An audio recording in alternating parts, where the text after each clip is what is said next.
Hey, here we go with another episode of Nurse on the Go.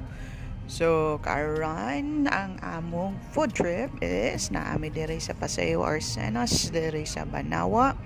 And we're having a samgyupsal food trip.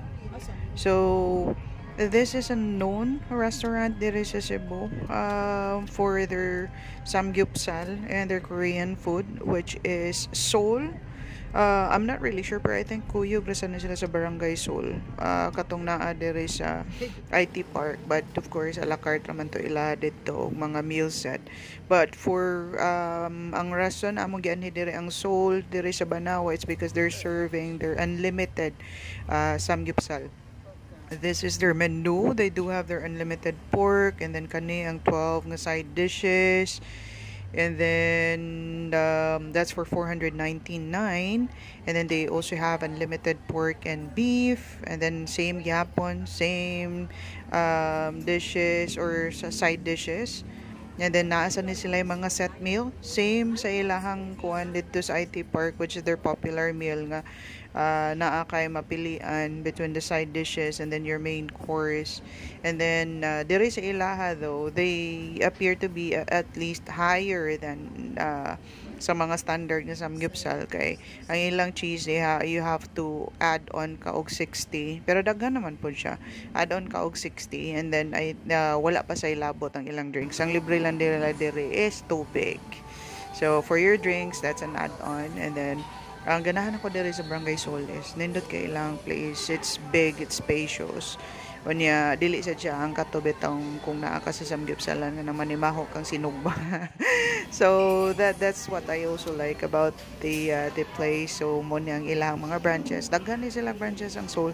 Ang ganahan ako ning Seoul is lami man gyud ni sila og timpla good. When it comes to their sauces, it's simple pero kanabang swak sa Pinoy nga taste. So mao man gyud ni makapada sa lami sa grill, because everybody can grill but not everybody can get the right taste good sa sauce. So they do have their lettuce, their japchae, however they want to pronounce it. Yeah, mo ni siya na ni sila katong ilahang tulo ka mix nga salt and pepper lang. They have also their hot sauce, nakalimot ko siyang hot sauce. Okay, and then also their tteokbokki, and then ang ganahan ako nila diri is ang ilang pork. We did choose katong ilang pork and beef, pero siguro sa amuang next visit I would just prefer the pork. Di kay ko kuan sa ilahang beef. Di siya pareha sa samgyupsalamat niya. That's so serving like the katong Angus beef yun. Pero if you're really a beef lover, okay naman sa siya.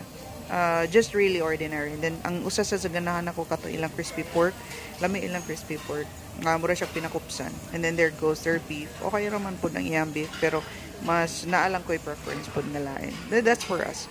So siguro we'll still be back, pero more on the pork na lang po niya on the sides. Ganahan ko sa ilang pork belly kay umo kayo. And there you go, si mother na busy kaayo. Prepare na pati niyang kaon sa iyang salad. Ganahan kay siya sa ilang garden salad. So, it's really fresh. Nakaduha si Mother Ana.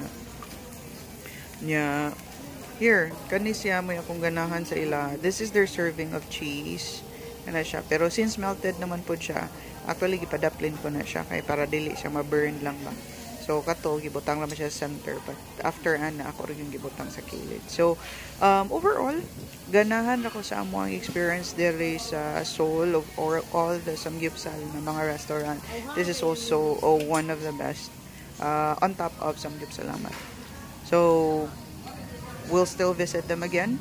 And that will be it for our visit here and our food trip for today's vlog. And then, we'll see you on the next vlog. Bye! Labra-labra diya na dito sa una.